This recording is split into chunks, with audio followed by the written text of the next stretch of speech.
Hi friends, good evening. Meena రెండవ భాగంలో మనము నిన్న 41 పార్ట్లో చదువుకున్నాం, వాయిస్ ఓవర్ ఇచ్చాను కదా. ఇప్పుడు మిగతా భాగాన్ని నేను వాయిస్ ఓవర్ ఇస్తున్నాను, వినండి.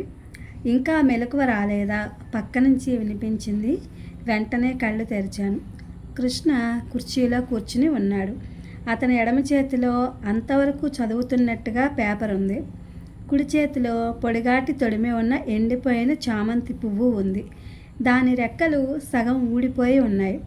నేను చేయి తెరిచి చూశాను. నా చేతిలో ఎండిపోయిన చామంతి రెక్కలు సగం ఉన్నాయి. కృష్ణ ఎండిపోయిన పువ్వుని నా చెవికి మళ్ళీ తాకించాడు. నా ఒళ్ళు జలధరించినట్టు అయింది. చెవి చేత్తో మూసుకుని చప్పున లేచి కూర్చున్నాను. ఏమిటి సరసం అన్నాను కోపంగా. సరసం కాదు, నిన్ను లేపటం ఎలాగో తెలియదు. టైం ఎంత అయిందో చూడు అన్నాడు.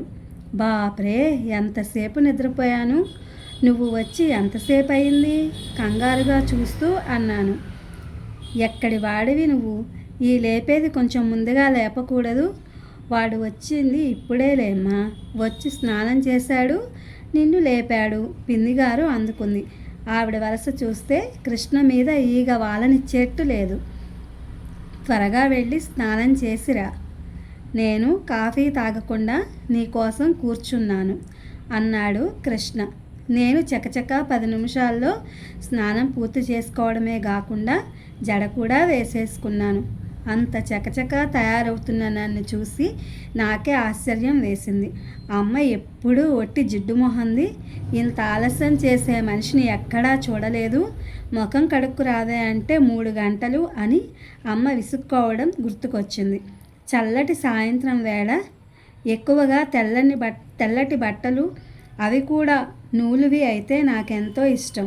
అందుకే తెల్లటి ఫుల్ వాయిల్ చీర కట్టుకున్నాను. దాని మీద ఈ మధ్య అమ్మ పొడుగ్గా ఉన్నట్టుండే పూల కొమ్మలు పెయింటింగ్ చేసింది. తెల్లటి తెలుపు మీద ఆకుపచ్చ, గులాబీ రంగు కలిసిన ఆ పూల కొమ్మలు చాలా అందంగా ఉన్నాయి. నేను రెడీ. ముందు గదిలోకి వస్తూ అన్నాను. బామ్మగారు కాఫీ తెచ్చిచ్చింది. పేపరు ప్రక్కన పెట్టి కాఫీ కప్పు అందుకున్న కృష్ణ తదేకంగా నా వైపే చూడడం గమనించకపోలేదు. నాకెలాగో అనిపించింది. ఆ చూపులు నాకు తెలుసు. మనిషిలో వంపు సొంపుల్ని నకసిక పర్యంతం పరీక్షించడం అది. సారథి అప్పుడప్పుడు ఇలాగే చూస్తుంటాడు. కానీ అతని చూపుల్లా కృష్ణ చూపులు నాకు కంపరంగా అనిపించలేదు. ఏదో చెక్కిలి గింతలు పెట్టినట్లుగా ఉన్నాయి. ఇంకొంచెం అందంగా, ఇంకా కొంచెం వయ్యారంగా నిలబడాలనిపించింది. ఏమిటి అలా చూస్తున్నావు అన్నాను దబాయిస్తున్నట్టుగా. చీరని చాలా బాగుంది అన్నాడు కాఫీ తాగుతూ. 1 నిమిషం నా మనసు తీవ్రమైన ఆశాభంగానికి గురయింది. వట్టి అడవి మనిషివి, నీకు అంతకంటే టేస్ట్ ఏం తెలుసులే. చీరలు చూడదలుచుకుంటే ఈసారి హైదరాబాద్ వచ్చినప్పుడు నాతో చెప్పు, బాంబే బజార్కి తీసుకెడతాను. అక్కడ అందమైన చీరలు బొమ్మలకు కట్టు ఉంటాయి. ఇంతకంటే చాలా బాగుంటాయి. కృష్ణ ఫక్కున ఒక్కసారి నవ్వాడు. నవ్వుతావెందుకు? ఏం లేదు, నేను ట్యాక్సీ తీసుకువస్తాను.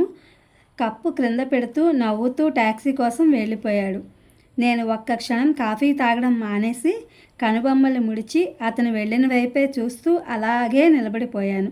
అతను ఎందుకు నవ్వాడో నిజంగా నాకు అర్థం కాలేదు. 10 నిమిషాల్లో ట్యాక్సీ వచ్చింది. రారా, బయలుదేరు, టైం అయిపోతుంది. కృష్ణ తొందర చేశాడు.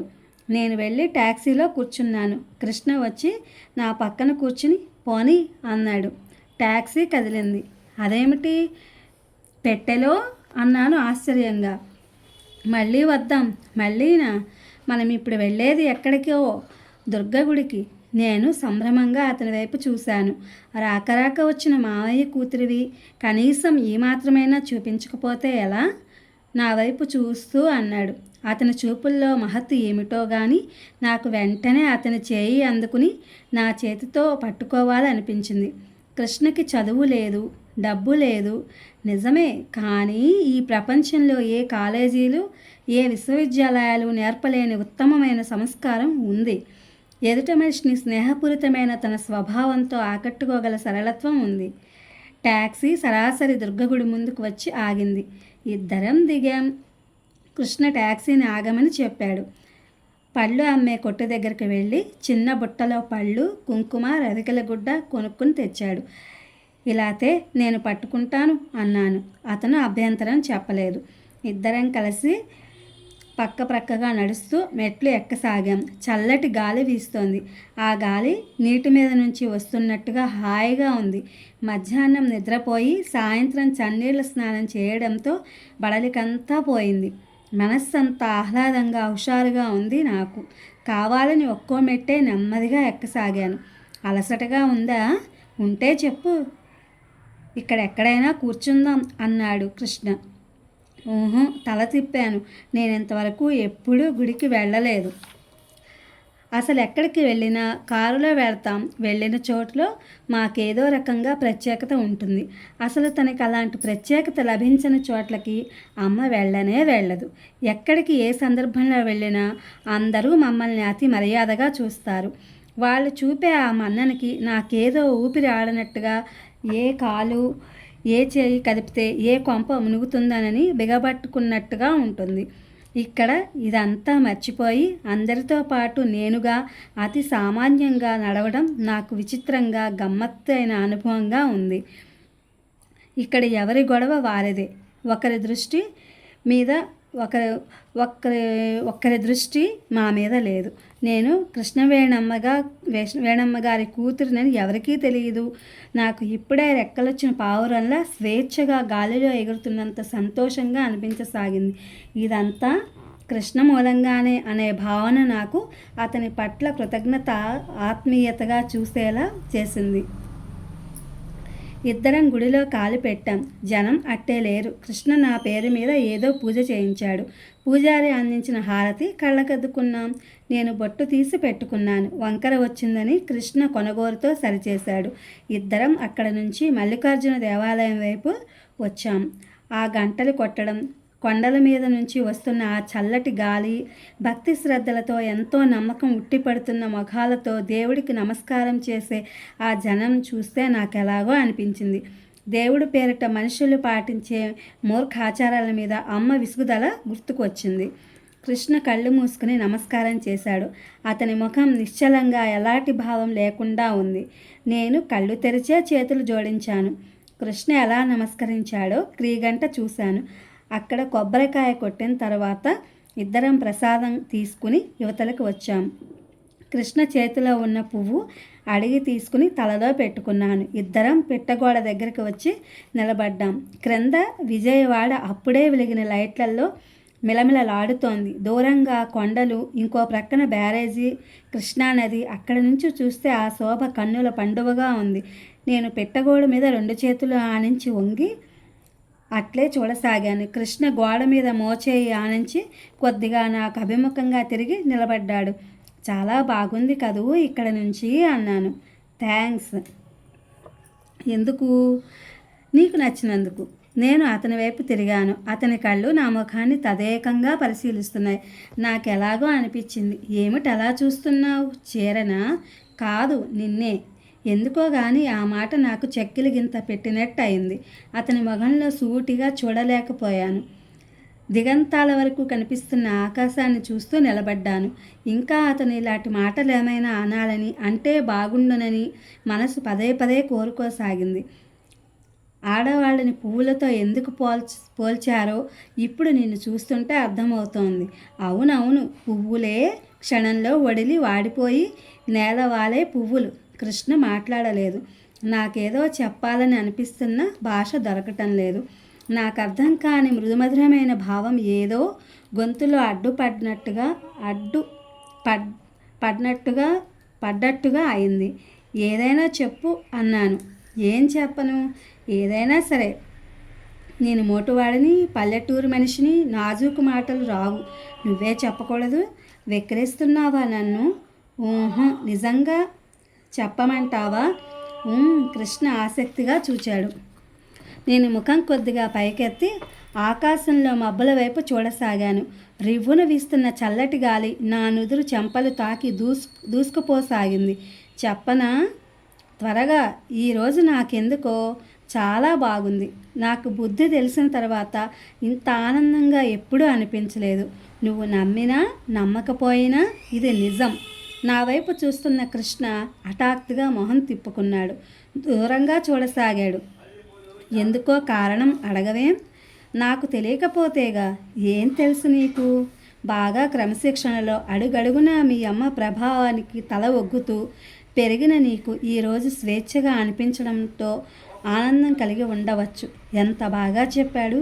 కానీ అది నిజమా? కాదు. అందుకే అన్నాను, నువ్వన్న మాట నిజమే కావచ్చు, కానీ పూర్తి నిజం మాత్రం కాదు. ఈరోజు నేను సంతోషంగా ఉండటానికి కారణం నువ్వు. బయటకు చూస్తున్న కృష్ణ మెల్లగా తల తిప్పి నా వైపు చూశాడు. ఆ సమయంలో అతని కళ్ళల్లో కనిపించిన భావం నేను వర్ణించలేను. ఏ భాషలోనూ మాటలు దొరకవనిపించింది. అతను నా వైపు తిరిగి నిలబడ్డాడు. మోచేయి ఇంకా అలాగే పెట్టగోడ మీద ఆనించి ఉంది. గాలికి అతని జుట్టు కొద్దిగా ఎగురుతూ నుదురు మీదకి రావడానికి ప్రయత్నిస్తోంది. అతని చూపులు చిత్రమైన భావంతో నా ముఖం మీద నిలిచిపోయినాయి. ఆ చూపులకి కట్టుబడిపోయిన దానిలా, క్షణంసేపు నోటమాట రాని దానిలా చుట్టూ ఉన్న పరిసరాలతో పాటు సర్వస్వం మర్చిపోయి నేను కూడా అతన్నే చూడసాగాను. నేను నిజం చెప్పనా? ఈ క్షణంలో ఇక్కడ ఇప్పుడు ఆలోచిస్తే నీకంటే ఇష్టమైన వ్యక్తి ఇంకెవరూ లేరనిపిస్తోంది. ఈ క్షణంలో ఇక్కడ ఇప్పుడు అతను ఒక్కొక్క అక్షరాన్ని ఒత్తి పలికాడు. ఇక్కడ నుండి క్రిందకు దిగి వెళితే అన్నాడు. వెళ్ళినా మారదు. కృష్ణ ముఖం హఠాత్తుగా సీరియస్గా అయిపోయింది. నిద్రలో నుంచి అప్పుడే మేలుకున్న వానిలా చుట్టూ చూస్తూ టైం అయిపోతోంది, వెళదాం పద అన్నాడు. అంటూనే దోవ తీశాడు. ఇంకా కొంచెం సేపు అక్కడ నిలబడాలనిపించిన టైం అయిపోతోంది అన్న ఆ మాట వల్ల ఆ ఉద్దేశానికి స్వస్తి చెప్పి నేను బయలుదేరాను. దిగి వచ్చేటప్పుడు కృష్ణ ఎక్కువగా మాట్లాడలేదు. ట్యాక్సీలో కూర్చున్నప్పుడు కూడా అతనేమీ అనలేదు. దుర్గగుడి చూస్తానని అనుకోలేదు, థ్యాంక్స్ అన్నాను. కృష్ణ సమాధానం చెప్పలేదు. బయటకు చూస్తూ కూర్చుండిపోయాడు. ట్యాక్సీ బ్యారేజీ మీదకి వచ్చి ఆగింది. దిగి కొద్ది దూరం నడుద్దామా అన్నాను. కృష్ణ డ్రైవర్ని ఆపమని చెప్పాడు. ఇద్దరం దిగాం. మెల్లగా షికారుగా వచ్చినట్టుగా నడవసాగాము. మంగళగిరి వెళ్ళడానికి రోడ్డు ఇదేనా అన్నాను. వేసవి ఇప్పుడిప్పుడే మొదలవుతోంది. కృష్ణలో నీరు బాగా ఉంది. ఇంకా బ్యారేజీ చివరంటా వెళ్ళి వెనక్కు తిరిగాం. అయిందా చూడడం అన్నాడు. అయిందన్నట్టు తల ఊపాను. అతని ధోరణి చూస్తే తిరిగి వెళ్ళిపోవడానికి ఆతృత పడుతున్నట్టుగా ఉంది. ఇద్దరం ట్యాక్సీకి అభిముఖంగా నడవసాగాం. కృష్ణ సీరియస్గా ఉన్నాడు. అతనిలో ఈ మార్పు హఠాత్తుగా వచ్చింది. అది ఎందుకు వచ్చిందో, దానికి కారణం ఏంటో తెలియలేదు. ఉదయం నుంచి నవ్వుతూ తుళ్ళుతూ ఉన్న మనిషి సడన్గా ఎందుకు ఇలా అయ్యాడో నాకు అర్థం కాలేదు. పొద్దుట రైలు పెట్టెలో ఎస్ మేడం అన్నప్పుడు ఆ కళ్ళల్లోకి దోగాడిన చిలిపిదనం, ఆ కాంతి నేను మర్చిపోగలనా? నేను ఒకటి రెండు సార్లు పలకరించాను. దీర్ఘాలోచనలో ఉన్నట్టు అతను పరధ్యాసగా అంటి ముట్టనట్టుగా పొడిగా సమాధానం చెప్పాడు. ఇద్దరం ట్యాక్సీ దగ్గరగా వచ్చేస్తున్నాం. నాకెలాగా ఉంది. మనసు హఠాత్తుగా మూగపోయిన వీణలా అయింది. నా పక్కగా నడుస్తున్న అతని చిటికెన వేలు పట్టుకుంటూ అన్నాను. ఏమిటి? ఏమైంది? ఎందుకలా ఉన్నావు? నేనా ఎలా ఉన్నాను? అతను కావాలని ఆశ్చర్యం నటించడం నాకు సులభంగా అర్థమైపోయింది. ఇంత క్రితం కొండ మీద ఉన్నట్టు లేవు. అదా, దిగి వచ్చేసాంగా. అతను నవ్వబోయాడు. కానీ ఆ నవ్వు కూడా సహజంగా మనస్ఫూర్తిగా లేదు. నేను చిన్నపోయిన ముఖంతో అడిగాను. నేను కాని మాటలు ఏమైనా అన్నానా? నీ మనసు నొప్పించానా? నువ్వా? ఏమంటావు నువ్వు? అసలు ఇప్పుడు మనం అంతగా ఏమీ మాట్లాడుకున్నామని? నేను అతని చేయి వదిలేశాను. నాకెందుకో చాలా అసంతృప్తిగా, బాధగా అనిపించింది. ట్యాక్సీకి అభిముఖంగా నడుస్తున్న నేను ఆగిపోయి పక్కకు తిరిగి బ్యారేజ్ గోడ దగ్గరికి వచ్చి నిలబడి క్రింద ప్రవహిస్తున్న నీళ్లల్లోకి చూడసాగాను. నీళ్లు మంచి వరవడిలో శబ్దం చేసుకుంటూ ప్రవహిస్తున్నాయి. అరగంట క్రితం ఆకాశంలో పక్షుల రెక్కలు చాచుకుని ఎగురుతూ హాయిని అనుభవిస్తున్నట్టుగా ఉల్లాసంగా ఉన్న నా మనసు ఒక్క రెక్కకి దెబ్బ తగిలి విలవిల్లాడుతూ నేలకి కూలుతున్నట్టుగా ఉంది. మళ్ళీ ఇక్కడ నిలబడ్డావేం? రా, టైం అవుతోంది. కృష్ణ పిలిచాడు. నేను వెనక్కి తిరగలేదు. కృష్ణ నా ప్రక్కగా వచ్చి నిలబడ్డాడు. టైం అయిపోతోంది మనకి అన్నాడు. నెమలూరు రావడం లేదు. నా ప్రయాణం విరమించుకున్నాను. రాత్రికి తిరిగి వెళ్ళిపోతాను. ఏమిటి? ఈసారి నిజంగానే ఆశ్చర్యం ప్రతిధ్వనించింది. నిజంగానే అంటున్నాను. నువ్వు అలా ఎందుకున్నావో చెబితే తప్ప నేను నెమ్మలూరు రాను. నిజం. నా ప్రక్కగా నిలబడిన కృష్ణ వెంటనే సమాధానం చెప్పలేదు. తను కూడా నాలాగే నీళ్లల్లోకి తదేకంగా చూడసాగాడు. అతన్ని నేను మళ్ళీ ఏమీ అడగలేదు. ఎందుకో గాని అతని మనసు గాయపడింది. ఆ ఎందుకో అనేది నా ఊహకి అందడం లేదు. కొద్దిసేపైన తర్వాత అతను అన్నాడు. ఒక్క మాట చెప్పనా మీనా? అతని స్వరం ఎలాగో ఉంది. చెప్పు. ఆ రోజు హైదరాబాదులో నువ్వు నేను డబ్బు తీసుకోనందుకు నా మీద అలిగి వెళ్ళిపోయావు, గుర్తుందా? ఆ తర్వాత నాకెలాగో అనిపించింది. నీకు కోపం తెప్పించానేమోనని బాధ కలిగింది. ఇంటికి వచ్చిన తర్వాత కూడా నాకు శాంతిగా అనిపించలేదు. నువ్వు చేస్తానన్న సహాయం నేనెందుకు తీసుకోలేకపోయానో నీకు ఉత్తరం వ్రాయాలని 1-2 సార్లు ప్రయత్నించాను. మరి వ్రాయలేదేం? ఎలా వ్రాయాలో తెలియలేదు. అసలు అలా రాసినందువల్ల కలిగే ప్రయోజనం ఏమిటో కూడా నాకు కనిపించలేదు. పైనుంచి నా ఉత్తరం చూడగానే నువ్వు ఆ డబ్బు తీసుకోనందుకు బాధపడుతున్నాను అనుకుంటావేమోనని భయం కూడా వేసింది మీనా. సిగ్గు విడిచి నిజం చెప్పనా? నువ్వు వస్తున్నావని మామయ్య ఇచ్చిన టెలిగ్రామ్ అందుకున్న క్షణంలో నేను పొందిన ఆనందం అనూహ్యం. ఒక మనిషి రాకలో, ఒక మనిషిని చూడబోతున్నానని అనుకోవటంలో మనిషి ఇంత ఆనందం, ఉద్వేగం పొందగలడని నాకు అంతవరకు తెలియదు. నువ్వు అసలు మెడ్రాస్ నుంచి ఎందుకు వస్తున్నావో కూడా నాకు అర్థం కాలేదు. టెలిగ్రామ్ జేబులో పెట్టుకుని బందరు వెళ్ళాలని ప్రయాణమైన వాడిని ఇటు బెజవాడ వచ్చేశాను. నాకు ఈ ఆనందం ఎందుకని రాత్రి నుంచి నన్ను నేను ప్రశ్నించుకుంటూనే ఉన్నాను. నేను శ్రద్ధగా, ఆసక్తిగా, ముగ్ధురాలనైనట్టుగా పూర్తిగా అతని వైపు ముఖం తిప్పి వినసాగాను. కృష్ణ నా వైపు తిరగలేదు. అతని దృష్టి నిశ్చలంగా నీళ్ల వైపే ఉంది. సమాధానం దొరికిందా మరి? కుతూహలంగా అడిగాను. కానీ ఇంకోటి మాత్రం మాటికి అనిపిస్తోంది. నాకు ఇంకో రకంగానైనా ఆ 25,000 దొరికితే సుందరిని పెళ్లి చేసుకోకుండా ఉండాలని ఉంది. సుందరినే కాదు, నాకు అసలు పెళ్లి చేసుకోవాలనే కోరికే నశించింది. నాలాంటి వాడు ఆజన్మ బ్రహ్మచారిగా ఉండటంలో పెద్ద కష్టమేమీ లేదనుకుంటాను. చిత్రంగా ఉందే. పెళ్లి మీద విముఖత ఎందుకు? నా దృష్టిలో పెళ్ళి అనేది స్త్రీ పురుషులు ఇద్దరూ ప్రాణ సమానంగా నిర్వర్తించవలసిన బాధ్యత. నువ్వు అన్నట్టు సుందరికి ఏనాటికైనా నా మనసులో అసలు భావం తెలిస్తే బాధే.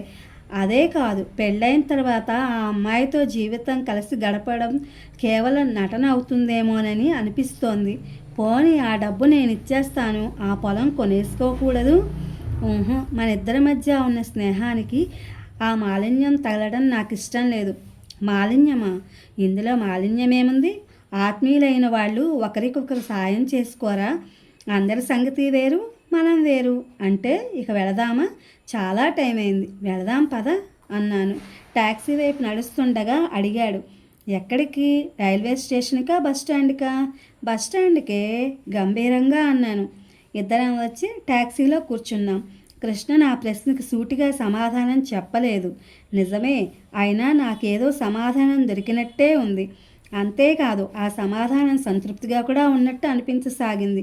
కృష్ణ త్వరగా పోనీ అనడంతో టాక్సీ వేగం అందుకుంది. నేను చేయజాచి కృష్ణ చేతిని నా చేతిలోకి తీసుకున్నాను. అతను సున్నితంగా వదిలించుకోబోయాడు, కానీ నేను వదలలేదు. ఉదయం నేను అన్న మాటలు వెనక్కి తీసుకుంటున్నాను అన్నాను. ఏమిటవి?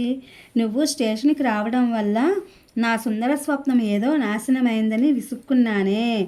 అది లేదు, నాశనం కాలేదు. నువ్వు అలా రావటం వల్ల ఒక అపురూపమైన అనుభూతిని పొందాను. ఈ రోజుని నా జన్మలో మర్చిపోలేను. కృష్ణ నా చేతిలో మెల్లగా గిల్లాడు. నేను నవ్వుతూ అన్నాను, చూసావా, 6 నెలలు సావాసం చేస్తే వారు వీరవుతారంటారు. నా గిల్లటం జబ్బు నీకు వచ్చేసింది. కృష్ణ ఫక్కుమని నవ్వాడు. రివ్వున దూసుకుపోతున్న కారులోకి తొంగి చూడాలని ప్రయత్నిస్తున్న వీధి దీపాల కాంతిలో అందమైన అతని పలువరస తళుక్కుమంది. ట్యాక్సీ ఇంటి ముందుకొచ్చి ఆగింది. బస్టాండ్కి వెళ్ళడానికి అదే ట్యాక్సీ అట్టి పెట్టాడు కృష్ణ. ఎలాగో ఇంత ఆలస్యం అవనే అయింది. 2 మెతుకులు తిని పోరాదట్రా అంది పిన్నిగారు. వద్దు పిన్ని, టైం లేదు, బస్ దొరకదు అన్నాడు కృష్ణ. ఆదరా బాదరాగా వచ్చి మళ్ళీ ట్యాక్సీలో కూర్చున్నాం.